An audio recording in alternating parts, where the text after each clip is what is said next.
آپ نے مجھے یہ کہی آن دا ریکارڈ ہیں، تو انہوں نے کہا نہ یہ نہ لکھیں۔ بعد میں جب میں نے اصرار کیا انہوں نے کہا لکھ دیں، اس میں کیا ہے۔ تو آج بھی انہوں نے بڑی اچھی باتیں کی، اور انہوں نے کہا کہ برطانیہ میں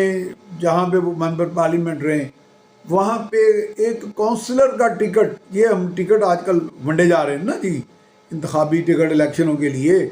اور پی ٹی آئی کے چیئرمین جو ہیں ان کی نظر انتخاب یا نظر الفت التفات جو بھی اسے کہہ لیں،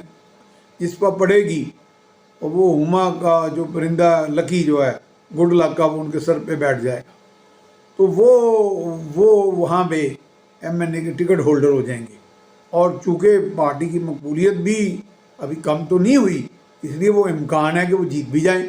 امکان کی بات کر رہا ہوں، امکانات تو سیاست کہتے ہی ہیں، آرٹ آف دا امکانات، آف دا پاسبل، میں ویسے آرٹ آف دا پریکٹیکل کہتا ہوں۔ چلیں بہرحال وہ انہوں نے کہا کہ جی وہاں چیئرمین ہو پارٹی کا، اوپر بھلے وہ وزیر اعظم کے مرتبے کا ہو یا بہت بڑا عہدیدار ہو، اس کو یہ اختیار ہی نہیں ہے سرے سے کہ کسی کو کونسلر تک کا ٹکٹ دے دے انتخابات کے لیے۔ سارے فیصلے مقامی قیادت کرتی ہے، پارٹی کے جو 3-4 لوگ وہاں پہ عہدیدار ہوتے ہیں وہ فیصلہ کرتے ہیں کہ یہ بندہ ہمارے لیے، اس علاقے کے لیے، اس خطے کے لیے، اس حلقے کے لیے اچھی کارکردگی دکھائے گا، کام اچھے کرے گا، عوام کی صحیح نمائندگی کرے گا پارلیمنٹ میں، ہاؤس آف کامنز میں، یا جو بھی ان کا جتنے نظام ہیں، مقامی حکومتوں کا بھی نظام ہے، تو اس کو پھر ٹکٹ دی جاتی ہے۔ ایک تو یعنی ان کی یہ باتوں میں 3-4 اور انہوں نے موٹی موٹی باتیں کی۔ دراصل ان کا کہنے کا مقصد تھا کہ دنیا میں نظام وضع کیے گئے ہیں اور قومیں کامیاب ہوئی ہیں، جیسے کہ یو کے بھی ہوا، وہاں پہ سول سرونٹس کو قابو کرنے کا، ان سے کام لینے کا ایک طریقہ سیکھ لیا ان قوموں نے، اور وہ ایک طرح کہنا یہ چاہ رہے تھے کہ اگر ان کو موقع ملا، جو کہ ان کو مل رہا ہے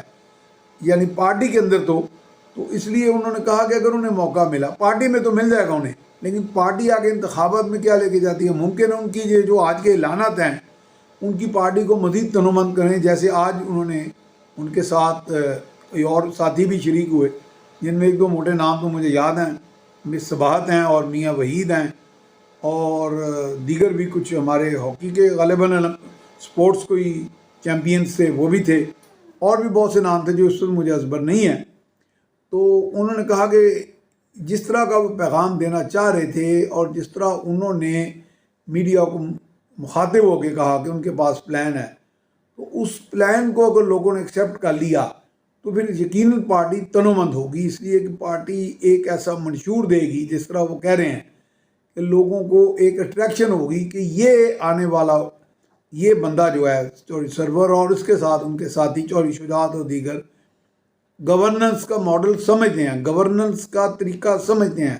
سول سرونٹس کو اس سے کام لینا جانتے ہیں، ان کو پتہ ہے کہ کہاں ریفارمز کرنی ہیں، کہاں اصلاحات کرنی ہیں۔ انہوں نے اس میں بتایا کہ جس طرح کہ میں نے پرسنل جا کے ایفرٹ کر کے 200 یورپین یونین کے لوگوں کو ملا، پارلیمنٹیرینز کو، بڑے عہدیداروں کو، اور پاکستان کو جی ایس پی پلس لے کے دیا، جس کے تحت پاکستان کی برآمدات بڑھی یورپ کی طرف، اور صاف پانی میں ان کا شفافیت کی گئی، یونیورسٹیز میں میرٹ رائج کیا گیا، اور دنیا کی 500 بڑی یونیورسٹیوں میں پاکستان، پنجاب کی خاص طور پہ یونیورسٹیز کا شمار ہوا، اور دیگر بہت سے کام۔ اس میں انہوں نے 2 باتیں ایک اور کی، اور بھی بہت سی باتیں کی، قائد اعظم کے اقوال بھی سنائے کہ بیوروکریٹس کے بارے، صحافیوں کے بارے، صحافیوں کو تحفظ، اور تمام طبقات کو تحفظ کی بات کی، ان کی پروموشن کی، بڑھوتری کی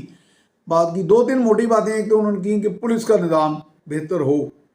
اور اسٹیٹ جو ہے وہ مقدمہ لڑے کسی مظلوم کے لیے، یعنی جسے پروزیکیوشن کا نظام بہتر بنانے کی، پروزیکیوشن کا نظام موجود ہے۔ عدالتوں کے بارے میں بھی وہ کھل کے بول گئے کہ عدالتوں میں ایک تو بڑی تاخیر ہوتی ہے انصاف میں، ایک انصاف صحیح معنوں میں نہیں ہوتا، یا وہ کہنا چاہ رہے تھے کہ ہوتا دکھائی نہیں دیتا۔ اور جو بات زیادہ مجھے اپیل کی اور لوگوں کو بھی وہاں، وہ یہ تھی کہ وہ کہہ رہے تھے کہ میں نے یہ منصوبہ دیا تھا اور اب بھی یہ منصوبہ لے کے آئیں گے کہ ہمارے اوورسیز پاکستانی جن کے یہاں جائیدادوں پہ قبضے ہیں، جن کے لیے میں نے محنت کر کے اوورسیز کمیشن بنوایا اور وہ بہت زیادہ کامیابیاں نہیں ملی، لیکن اگر اس نظام کو ہم فعال کر لیں اور عدالتیں بھی اس میں تعاون کریں اور ان کو انصاف ملے، تو سال کا میرا ہدف جو ہے، جو میں نے پہلے بھی دیا تھا اور جس کو رسپانس ملی تھی، $30 ارب کا میں اوورسیز پاکستانیوں سے ریمیٹنسز ترسیل زر ملک میں لا سکتا ہوں، یعنی $2.5 ارب ماہانہ، اور اس طرح ہم 5 سال میں پاکستان کے تمام بیرونی قرضے ادا کر سکتے ہیں بغیر کسی بیرونی قوت، بیرونی مالیاتی ادارے، بیرونی بینک یا کنسورشیم کا محتاج ہوئے بغیر۔ اس بات میں اپیل ہے، ویسے تو عمران خان بھی کہتے ہیں کہ آپ فکر ہی نہ کریں، میں اگر اقتدار میں آتا ہوں تو اوورسیز پاکستانی رسپونڈ کریں، ان کو کرتے ہیں، لیکن میرا خیال ہے گورنر سرور شاید اس منصب پہ نہ لوگ دیکھیں انہیں کہ جی وہ وزیر اعظم تو نہیں رہے لیکن گورنر تھے ایک صوبے کے، لیکن اوورسیز میں ان کی جو کریڈیبلٹی ہے، ان کے اوپر جو ٹرسٹ ہے اوورسیز پاکستانیز کا، اور جس طرح انہوں نے اس شعبے میں پریکٹیکل کام کیا کئی سالوں سے، اور ان پہ لوگ اعتقاد کرتے ہیں، اعتماد کرتے ہیں، تو اس حوالے سے کہا جا سکتا ہے کہ کچھ بہتری آ سکتی ہے۔